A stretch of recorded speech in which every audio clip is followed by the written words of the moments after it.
Good morning, everyone, and welcome to the My Brother's Keeper Community Challenge National Convening. We are so excited to have you here with us today as we embark on the next steps of the My Brother's Keeper Community Challenge.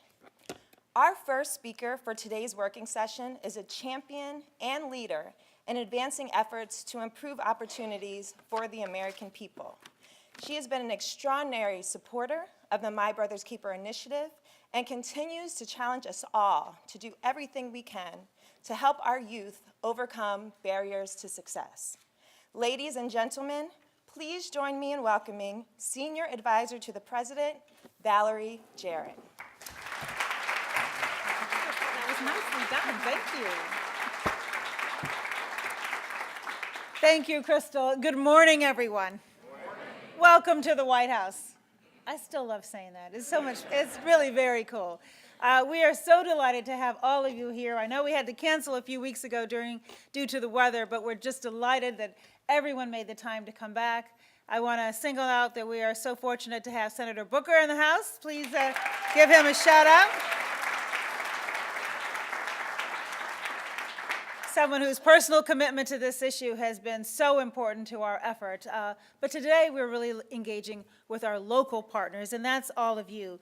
You are the linchpin to our success, right there on the ground.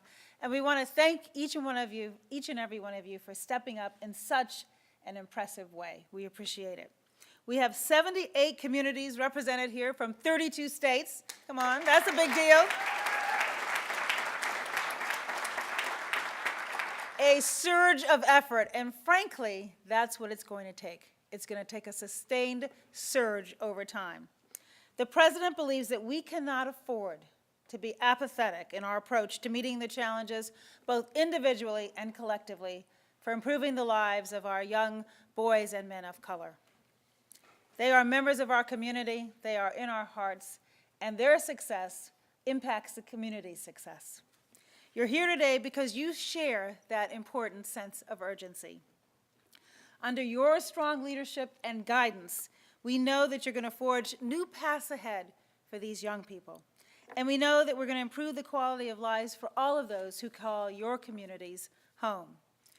You're also here today knowing that it is not going to be easy, because if it were easy, we wouldn't be here. It would be done by now. But it is often the hardest step, the first step. But guess what? You've already taken that first step. So we're already on our way. And as you know, when the President issued this challenge, it was a broad and inclusive challenge. Local and state elected officials, community organizers, philanthropists, not-for-profits, teachers and administrators, leaders in business, sports, and music, everyday people living in their communities, from block clubs to faith leaders. Everyone has a role to play. But we need more than passion and commitment. We need results.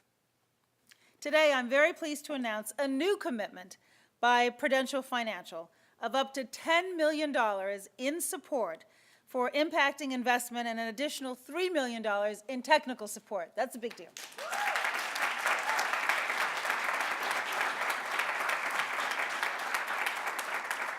All dedicated to My Brother's Keeper.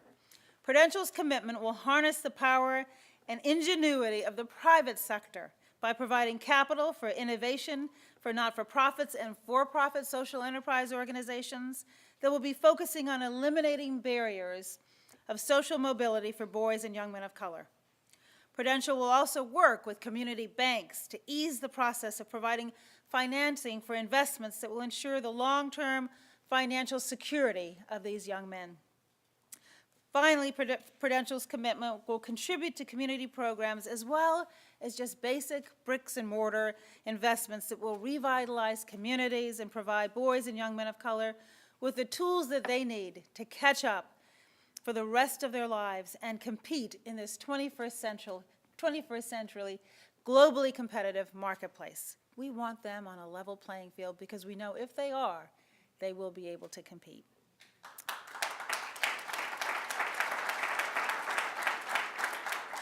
This is exactly the type of investment, initiative, and commitment which will give this effort teeth.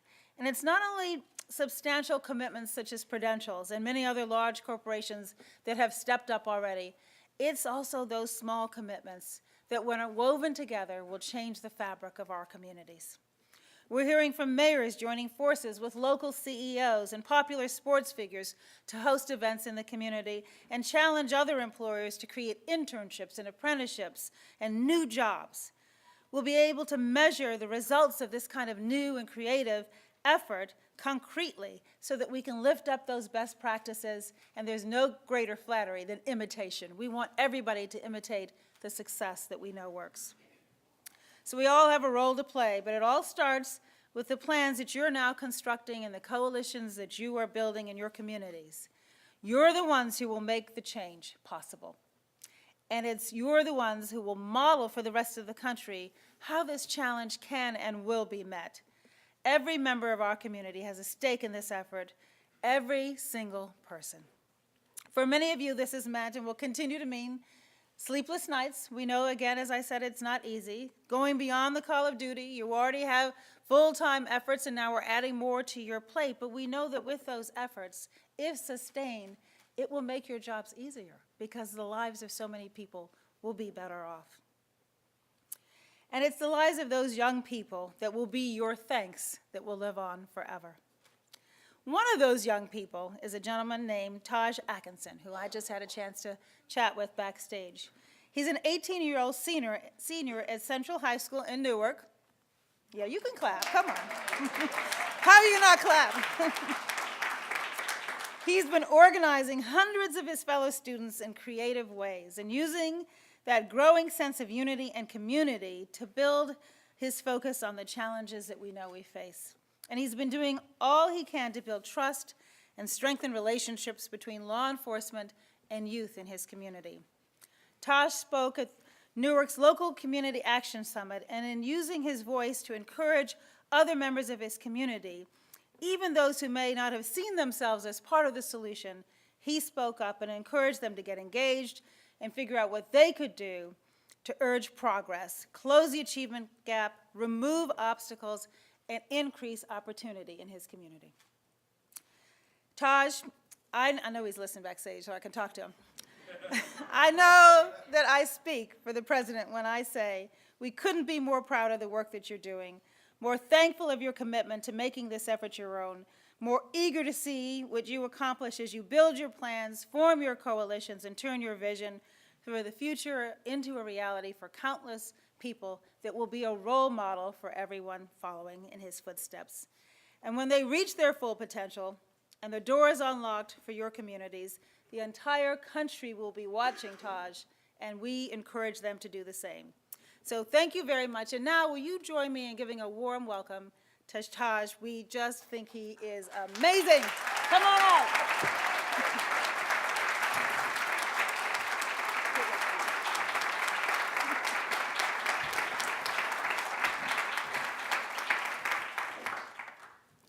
Good morning, distinguished guests, political leaders, and everyone else in the room. My name is Taj Atkinson, a senior from Central High School in Newark, New Jersey, and I am also one of the first youth ambassadors for My Brother's Keeper in Newark. I am honored to represent my mayor, Ras Baraka, the director of My Brother's Keeper in Newark, David Jefferson, as well as my principal, Sharnae Brown.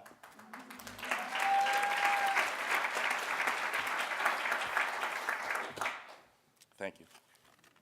Confucius once said, when goals cannot be reached, don't adjust the goals, adjust the action step. This quote is like my mantra. It reminds me of my own struggles. It reminds me of the very challenges that held me down like weights on a swimmer's ankles. Like many others, I refused to be drowned. I kicked away all the negative waves of words. I worked hard to show those who look up to me that no matter how small and dirty your pond may seem, you can still reach the great sea of success. My greatest obstacle was the death of my mother when I was only 7.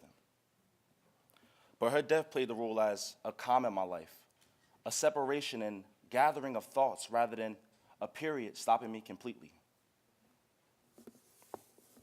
My brother's keeper is important to me because it has provided me with the opportunity to adjust and reach my goals of engaging youth in my community. MBK has helped me build relationships to create mutual understandings. For example, we have worked to bring harmony between officers of the law and young men through events like our upcoming basketball tournament, trips, junior police academies, tutoring, mentoring, and youth forums. These events will allow students and police officers to engage in fellowship and in turn will build trust. My experience with MBK has been truly amazing and life-changing because it allows me and my peers to engage with others to help us make healthier life choices. You've probably heard the adage, proper planning prevents poor production. MBK takes on the challenge of educating young males of color and changes their mindsets. My goal is to continue to improve the quality of life, safeguard civil liberties, and make the people of my community knowledgeable of their power with events like our youth forum. I'll work to make that happen as one of 2 student representatives on the panel so we could address issues in my community. I share that like any cop, grocery store worker, or even student, we all have families that we want to return to. We all have something that we want to come home to. We are more the same than we are different. Our Attorney General speaks on the importance of our values being preserved and protected by laws. He has said the American people can be, and deserve to be, assured that actions taken in their defense are consistent with their values and their laws. Just like our Attorney General, I will continue to work hard and represent and preserve my community's values. I am honored to introduce the 82nd Attorney General of the United States, Mr. Eric Holder. That was great, man. Thank you. Thank you. Thank you. Thank you. Well, welcome to the White House. Thank you, Taj, for that kind introduction. I got to say, though, that that's like coming on after Abraham Lincoln or something. I mean, that young guy, he's good. I mean, he's really good. Yeah. It's good to see Senator Booker. Always good to have you around. Look, he's still working his BlackBerry, working that BlackBerry. You know, he's always multitasking, always multitasking. It's good to have you here and other elected officials as well. And Taj, I think you've really, I want to say that you've shown a real commitment to ensuring that Central High School in Newark is the kind of place where you and your classmates can learn, can grow, and can thrive. And I applaud you for striving to build fellowship and trust among law enforcement and the youth in your community. And I want to thank you for serving really as an inspiring role model for other students at your school and really far beyond his school. It's a pleasure to help welcome all of you to our nation's capital this morning and in particular to here at the White House. It's a privilege to join this distinguished group of community leaders, private sector partners, and honored guests for today's working session. And it is a working session as we advance the President's groundbreaking My Brother's Keeper initiative, easy for me to say, as we share insights and exchange ideas about common challenges, and as we seek ways to leverage the really considerable expertise of the stakeholders in this room to strengthen the work that we must do and that we have to do together across the nation. Your enthusiasm for progress, your insistence on advancement, and your eagerness to strengthen your individual communities are precisely the qualities that My Brother's Keeper and the Community Challenge in particular hope to cultivate in both leaders and young people throughout the country. And I'm proud to see these qualities reflected in abundance here at the White House today. Now, that's why it's such an honor for me to join the President, my good friends Valerie Jarrett and Broderick Johnson. Where are you, Brod? Here we go. I've known this young man for more years than I want to admit, but he has been a critical part of this effort and in so many other good things that the White House is doing. So, Brod, thank you for all that you do.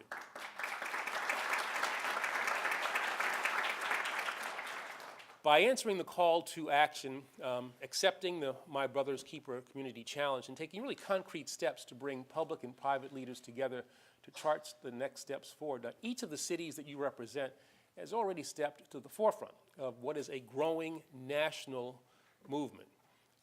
As we move forward, these ongoing efforts and your involvement in them will be absolutely essential in securing the outcomes that I know we all seek. Our continued progress must be driven not just by leaders here in Washington, though understand we are firmly dedicated to supporting you in any way that we can, but by entire communities coming together to take ownership of unique challenges and to implement locally tailored solutions. Now, My Brother's Keeper can only make a positive difference and drive necessary change with the support and dedication of passionate, engaged citizens like each of you. And it's clear as we approach the first anniversary of this initiative, and as we gather today to drive our efforts into the future, that your leadership has never been more vital.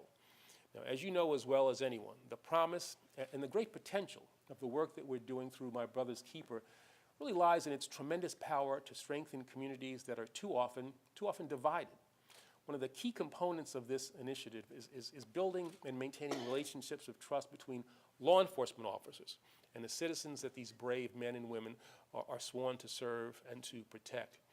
Now, especially in recent months, with the heart-rending tragedies that our country has witnessed, we have seen long simmering divides and deep distrust rise to the surface of our national consciousness. And these really terrible incidents have opened up a profoundly important national conversation. We know that these issues and tensions are not confined to any particular city or to any geographic region. They are American issues, implicating concerns about the fairness and the effectiveness of our criminal justice system as a whole. And they demand a constructive and inclusive national response. And that's why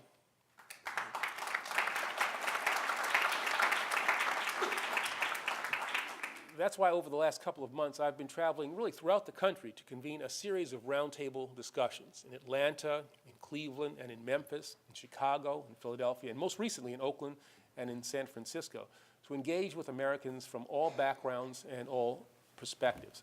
I've spoken with police officers, elected officials, and young people, with faith leaders, civil rights advocates, concerned citizens, and many others. Now, I've often been moved by the stories that they've shared with me. And I've been struck not only by the commonalities that have emerged in terms of shared values and the common desire for safer neighborhoods and reduced violence directed at law enforcement, but also by a consistent drumbeat of concern about the future, by worries about the opportunity gaps faced by far too many people throughout the nation, and by boys and young men of color in particular, and by the obstacles and disadvantages that these individuals, and often really entire communities, can encounter from a very early age. Now, clearly, our comprehensive response to these challenges must begin in the classroom, with efforts to ensure that our educational system is a doorway to opportunity rather than a point of entry to our criminal justice system. Too often, so-called zero-tolerance policies, however well-intentioned, make students feel unwelcome in their own schools. And they can have significant and lasting negative effects on the long-term well-being of our young people, increasing their likelihood of future contact with the juvenile and criminal justice systems. And that's why supportive school discipline efforts have been a priority for the administration since President Obama took office. They have been a consistent focus for the Department of Justice, as well as our colleagues at the Department of Education under the leadership of the great Secretary Arne Duncan over the past 6 years. And this work, I think, has significantly strengthened and expanded when the President launched My Brother's Keeper last year in order to help bridge persistent gaps and widen the circle of opportunity so that all of America's young people can have the chance to reach their full potential. Now, since then, the Obama administration has joined with cities and towns, businesses, and foundations that are taking steps to connect young people to mentoring, to support networks, and to the skills that they need to find a good job or go to college and work their way into the middle class. We've been doing important work on a variety of fronts to bring President Obama's vision and the initiative's goal closer to reality.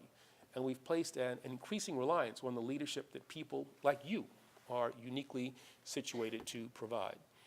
In September, as you know, the President took this collaboration to a new level when he issued the My Brother's Keeper Community Challenge.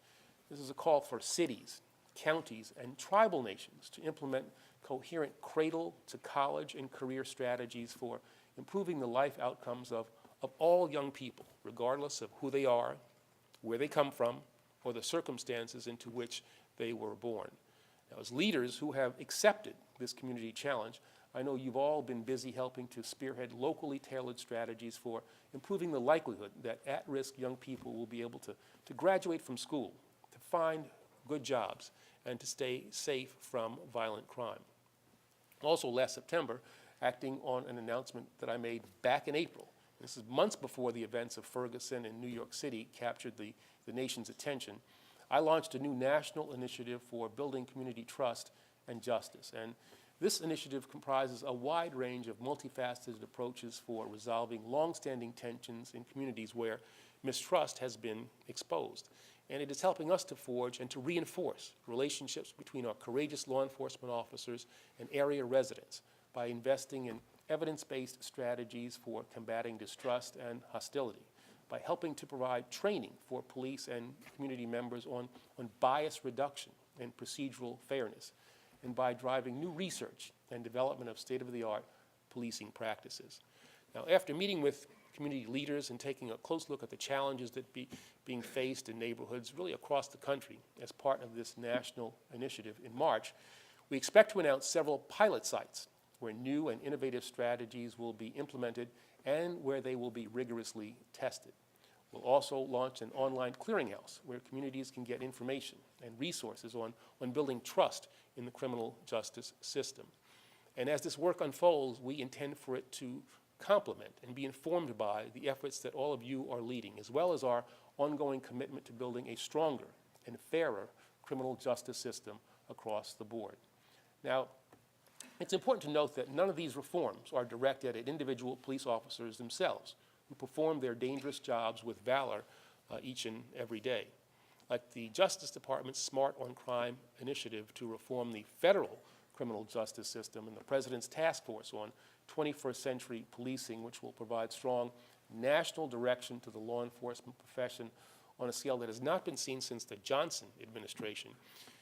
Our work is aimed at strengthening procedures and institutions, and our hope is that it will improve both outcomes and public confidence while allowing law enforcement to operate with maximum safety, effectiveness, fairness, and trust in every case and in every circumstance. Now, like you, I'm here today because I believe our collective efforts show significant promise, and they have the potential to make a real difference in the lives and in the futures of countless Americans.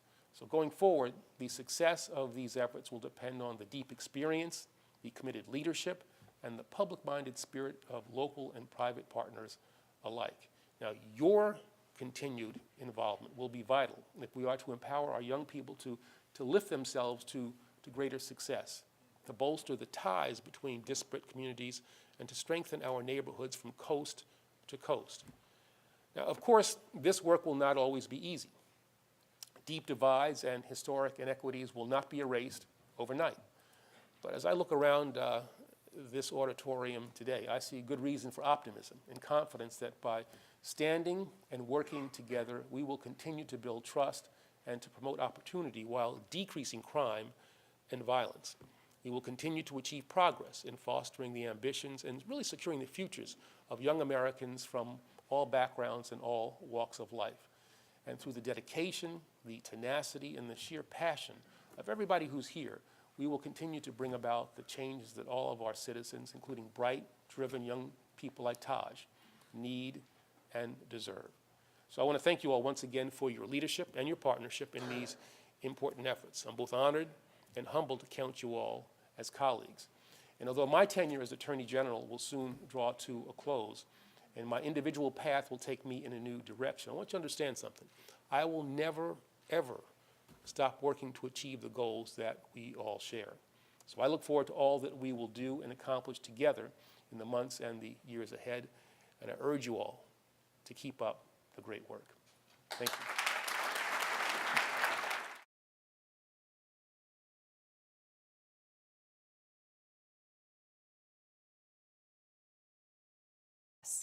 Ladies and gentlemen, please join me in welcoming Senior Advisor to the President, Valerie Jarrett. Thank you. Thank you, Crystal. Good morning, everyone. Welcome to the White House. I still love saying that. It's really very cool. We are so delighted to have all of you here. I know we had to cancel a few weeks ago due to the weather, but we're just delighted that everyone made the time to come back. I want to single out that we are so fortunate to have Senator Booker in the house. Please give him a shout out. Someone whose personal commitment to this issue has been so important to our effort. But today we're really engaging with our local partners, and that's all of you. You are the linchpin to our success, right there on the ground. And we want to thank each and every one of you for stepping up in such an impressive way. We appreciate it. We have 78 communities represented here from 32 states. Come on, that's a big deal.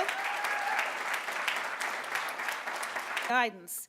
We know that you're going to forge new paths ahead for these young people. And we know that we're going to improve the quality of lives for all of those who call your communities home. You're also here today knowing that it is not going to be easy, because if it were easy, we wouldn't be here. It would be done by now. But it is often the hardest step, the first step. But guess what? You've already taken that first step. So we're already on our way. And as you know, when the president issued this challenge, it was a broad and a surge of effort, and frankly, that's what it's going to take. It's going to take a sustained surge over time. The president believes that we cannot afford to be apathetic in our approach to meeting the challenges, both individually and collectively, for improving the lives of our young boys and men of color. They are members of our community, they are in our hearts, and their success impacts the community's success. You're here today because you share that important sense of urgency.